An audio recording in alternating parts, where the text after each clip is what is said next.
Okay, hello. If anyone is here, if not, that's okay. I'm just talking and venting today about an incident that took place with me about 4 years ago. Um, I was working as a special education teacher at Clayton County Public Schools for Moneysville High School. So I became the autistic teacher, and I was so excited.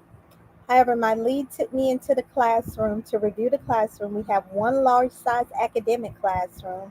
The middle room was the kitchen, the refrigerator, the stove, the oven, the microwave, the laundry room, washer, dryer. And then the last classroom was a room that was for one particular student, but it was a large classroom that I wanted to use for my career. Unfortunately, it was changed because the physical therapist, she decided to use that classroom for her district therapy sessions with the students. Now, uh, I had no idea that something was actually wrong with this particular student on that first day of me decorating the classroom and speaking to my lead. I asked her, there was this green couch, it was filthy, it had feces, it had bugs. It had urine. It had all types of things on the sofa. It was like a medium sized sofa for his size.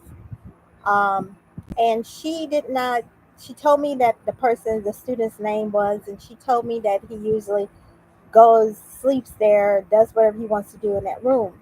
However, I felt as though that was neglecting him having his education, so I decided to be do my job and do accordingly to the laws and regulations for as a teacher for that student, and it was to provide him with education. So I decided to remove him from the classroom, remove the sofa, throw it in the trash. It was no good, and exactly that is what she told me. And she also told me that he likes to spit on people, and she explained to me who he spitted on, the physical therapist and some other people. So, in the back of my mind, something clicked, but it didn't click in terms of me knowing that he actually was aggressive and violent. So once that day was completed, I decorated the classroom. I put another sofa in the front room to the far right, and it was a relaxation room for my students. And now let's move forward. We start school. So school has started, and this one particular student, he runs, comes to the classroom. I'm introducing myself to the other. I had seven autistic boys, and in the middle of the school year, like 2 months later, I got in a little girl from a different district, and he ran to the door trying to get into the classroom, but he noticed that it was locked and I had the key. I locked those doors, and we also had a restroom in in the academic classroom. So he did not take it kindly. He ran up to me and he was mumbling. I thought he could speak. I did not know he could not speak because I did not have any documentation on none of my students at the time. So he grabbed me, he grabbed my hand and pinched into my skin. It was a sore here, but it went away. Pinched into it and tried to make me get up and unlock the door, but I didn't get up. He pulled on me, yanked on me, and then he even spit it on me. So I didn't do anything. I said, listen, you need to go sit down. And my para, she was gone. She's never in the classroom, so that's why I say I had no support that I needed. But besides this, he became more and more aggressive. And my para, when she did return to the classroom, I asked her to let me know a little about each student because I did not have the IEPs or any type of documentation to let me know whether or not they needed accommodation. So when she came into the classroom, she told me, "Oh, he's smart." And this, she said, "How do you know that?" I said, "It was during COVID that we had virtual learning." And so on that same day, I gave them an assessment for ELA, science, math, social studies to know who knew how to read and knew how to write, who could talk to me. And he took the assessment and he didn't know how to read. He could not write. And me and my para, we were looking at each other like, wow, this is different from everything that he did while he was in virtual, but I was not his teacher while he was virtual during COVID. She said, well, his mom must have did all his work. I said, why do you say his mom was the actual teacher at Clayton County Public Schools? Also, she taught. elementary or middle. I don't remember which one, but I know she was a teacher there. And so we came to the conclusion that I would really have to work with him, but he was not willing to learn. He only wanted to go back into that room, and that became a problem because I needed some type of accommodation for him. And when I finally got the IEPs, I reviewed everything and on him, and I didn't find anything. Like I said, he did not have a bib at the time. He had nothing, but when he was like 15 years old, there was something wrote about him. And my conclusion is that everyone avoided this one particular student. He's 20 years old, that one particular student, and they just kept him in that one room all the time, on that laying on that filthy couch like an animal. And I know his mom would not send him to school to just to do that. She wanted him to be educated, but that was due to the prior teacher being lazy, as I was told, and not willing to do what needed to be done in terms of helping that student with behavior issues. However, when I was going to the taking my students to lunch, I was taking my students to lunch, and then I was talking to the custodian, and the custodian was telling me that that student, be careful with that student because they had an issue where he defecated in that bathroom in our room and smeared his feces all on the wall. And I'm like, what? He doesn't seem to be that way. But then he said, no, he is. You need to be careful. He was the only one that talked to me about this student. I feel as though it was wrong because my lead had to know what had happened on that day with that student and what took place in that bathroom, but she neglected to tell me. And I feel as though that was unprofessional. Had I had all these things, and I would have done things differently. Now let's move forward. There were all the him spitting in my hair, spitting on in my face, attacking me all the time. I had to be the Helen teacher and just try to push through it and get him educated because my job was to help him to learn and be a productive citizen in this world, wherever he may go. Because I did write a bill for him. He did attack me and that did cause me an injury. I was teaching social studies. He threw a notebook, hit me in the head, caused me a real bad concussion. So on that particular day, we'll fast forward. I contacted my assistant principal. I also contacted my lead, my chair. I also contacted my para, who was not in the room at the time. She usually is gone. I don't know why she left. And I really did try to make friends and try to keep her, encourage her to stay in the classroom at the time. But she was always busy doing her own math work because she said she wanted to be a math teacher and she don't have time for this. That's what I'm getting paid for. And she wasn't getting enough to sit there and try to do to help me. That was her concern, her issue. That's the reason why she did not want to be in the classroom. I honestly liked her, and I really have no hard feelings towards her, but I really did need her to stay in the classroom, but she totally refused. She was allowed to go out and do it. She went to another teacher's classroom, sat in there all day, talk because her and the teacher gossip all the time, and they had a workable relationship. But besides this, I let's move forward. I did contact the proper channels, and when I sent the email, I noticed that my head was down. I was praying because he was hovering over me. He was standing over me, pacing back and forth. And I thought he was going to do something else, like hit me, because he usually hit me. Actually, he did hit me throughout the course when I was his teacher. But I prayed. I said, Lord, let this boy just sit down and get calm. Um, and he was pacing back and forth. And finally, about 20 minutes, 25 minutes, anything that happened between that time, my chair walked in the door, and I asked him if she take me out because he attacked me, hit me in the head, and with a notebook. And so she took me out, and we went to the nurse. The nurse examined me. She said my blood pressure was over 180. It was very, very high, but neither the nurse or my chair told me or offered me to take me to or call an ambulance for me or go get me further medical assistance, which I felt as though I needed because my head was throbbing. It was so painful. And she sent me back to the classroom that the student was in, actually. And I guess the reason why they didn't do it because it may have gone public and people would have known about that incident. But um, I went back into the classroom and she went back to the classroom with me, and she spoke to the student. The student was already, like, I think someone was just hovering over. It wasn't her doing. I think it was God's doing that, protecting me further, because he was kind of calm, but he was like laughing and pacing back and forth, and he's sitting in his desk. Um, and then he went and when she left, he ran and sat in the right corner where the relaxation room that I created and bought all these teddy bears for them. It was in the front of the classroom, but in the far right corner. So let's push forward. That happened in 2020. Now, Clayton County Public Schools, the board, and the SUP have promised to compensate me for the injury. However, I had hired an attorney because prior to that, I had to go to workers' compensation, and I filled out all the paperwork on that same day of my injury, and they made excuses saying that I didn't complete something, which I did, and I got into a heated argument with the lady that I was speaking with for workers' comp, and she told me she did not allow me to receive additional treatment for my injury. I had to actually go and speak to her superior about getting that additional treatment that I needed.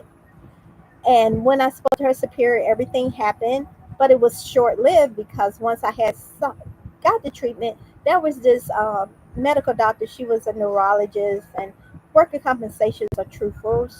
She was not she was impartial. She told me that injury was a concussion and that it was caused from that attack of a violent student. She wrote it, but Clayton County Public Schools was not having it like that. They felt as though that's not right, that's not, they covered it up. So it went underneath it, they pushed it underneath the rug.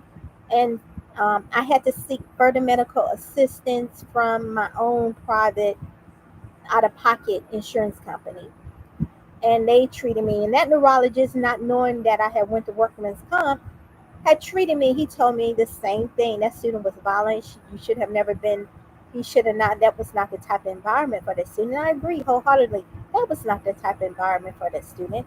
It was then because they allowed him to sit in that one room, caged up like an animal, and do whatever he wanted to do. And so that was not me. I wanted to, when I teach students as a special education teacher, I want students to learn. I want them to be productive. I'm willing to help them any way possible to get to the point where they're educated, they can live on their own, that they can get acclimated to any environment and adjust to changes, life changes. So I felt as though I did due diligence, given the information that I did not have at the time. And once I did review and I researched that student, I found out that he did not have he had an incident in 2015 at a middle school, but he's 20 now, whereas he was those type of behaviors were occurring, and they grew into larger incidents like him being violent and aggressive. And the teachers, the chair and the lead knowing, and the previous teacher knowing that he was like that, they avoided any type of contact to make themselves look good and to to keep him from being to cause any problems. So assistant principal and principals would not know that he had a problem. But instead of them addressing it head on and sending him to the proper uh, school where he should be in a different school, because he was in a classroom with autistic students who were way ahead of him. They could read, they could write, they could understand, they can learn algebra, they can learn things. But he was not, he could not, he was nonverbal, could not read or write. And I had to find myself using a lot of pictorial. I had to lessen the questions, whereas they were given like 10 or something questions for a test or questions for ELA and all the other academic subjects. I had to lessen his on the level of a severe and profound to like 3 or 4. And he was not able to read. I had to read the stories, read all the information to him. I didn't mind because I felt as though I was being a Helen Keller teacher. I just wanted to ensure that he learned. And he was not having it because he was so acclimated, accustomed to just going in the back room, the other room, and doing whatever he wanted to do. So At the point, I have been fighting an uphill battle with Clayton County Public Schools, and who have promised me and my attorney to give us compensation. We had a mediation plan several times, and they reneged on the mediation. So the latest text my attorney wrote me was, we don't have mediation today. The school board has not authorized any forms for settlement. I'll call you later to explain. So my concern is that the superintendent and the Clayton County Board of Public Schools in Georgia and the school board help me to understand why. Why should it take you 4 years for me to fight you uphill battle? I am paying all my legal fees. That attorney is not fee. He doesn't work for you. But this is so disrespectful to me and my injury. I was told to him that you felt as though it wasn't an injury, but none of the board members or the superintendent are licensed physical medical physicians or licensed neurologists. So the documentation that I did provide you is all truthful to the fact. And my in my opinion, to be honest, it's like you're treating me like I'm gutter and you are above me, which you are. And it's so disrespectful. And it's taken a lot of my life. This injury took a lot of my life, and I need to be compensated so that I can continue with my life and not keep depending on myself for medical expenses that I feel as though you should have been willing and able to pay. Because let me help you understand. I noticed that this year you've given teacher bonuses, you've given teacher salaries, you hired new principals, you hired new assistant principals, you even repaired buildings, opened up new school buildings like over, let's say, up to $73 million. You did not take you 4 years to make this plan. It took you within an instant, within like a week or so. So right now you're dragging my injury case on for 4 years for even giving me the consideration like you do other things to be appropriate in your decisions and make and grant my compensation. And I feel it's very disrespectful. I'm not gutter trash. I'm a human being like everyone else. And God forbid if this were to happen to you, that like most of you on the board, you go out into the fields, you meet the principals, you introduce yourself to the students, you say you're doing this. You're either there for academic repairs or to introduce yourself to faculty and staff, or you're either there for repairs or getting funds so that the students can have or pay for the expense of them getting new Chromebook, Apple iPads, new books, or other things to educate them. Now, that's understandable, but I was there first. My injury occurred in 2020, and I still have not been compensated. Also, when you do agree to these things, when you're out there in the fields, you come back and you go to the board, you make your prompt decision. Yeah, I'm gonna write this out. The suit writes it out. And you write the check out and you're done with it. But in my case, it's dragging on 4 years and I have not been compensated for an injury that now my attorney says that you're playing neurologists, board certified neurologists, you're playing board certified physicians and saying, no, that didn't happen. I'm making these type of um, unethical decisions that I feel that are not, it's not beneficial to me as your ex-teacher, but it may be beneficial to you. Why you want to keep the money? Let me explain. We all get paid the same way regardless. You get paid by the state. I got paid by the state, still do get paid by the state. So you get paid by the state, right? So money will come. We'll spend it on our expenses. Like you get paid, you want to go out and you want to spend your money. But yes, I'm here spending legal. I'm here trying to pay this attorney for his legal fees. That comes out of my pocket. It doesn't come out of yours, so I guess you really don't care, but it does come from me. And also, I feel as though it's wrong for you to prolong it and keep prolonging and pushing it underneath the rug. When you make an agreement, like you make an agreement to give teacher bonuses, that didn't take you no time. To give teacher raises, to make out the salaries, to give raises to your staff, faculty and staff, or to even give um, repairs for your schools, that doesn't take you up to 4 years, I assume. No, it doesn't, because on the news you granted teacher bonuses. That took you within a day. I just decided to grant teacher bonuses. It took you within a day, Sue. And I did write you a letter explaining to you my situation with that school that I worked at. And I did notice some differences there. Because I'm very observant. I do thank you if it came from you. If not, I'm not even about to worry about that. That would put another issue. However, God forbid if one of you were to step out into a school building while you're on the field, making your rounds, introducing yourselves to faculty, staff, or the principal, meeting new principals or assistant principals or whoever.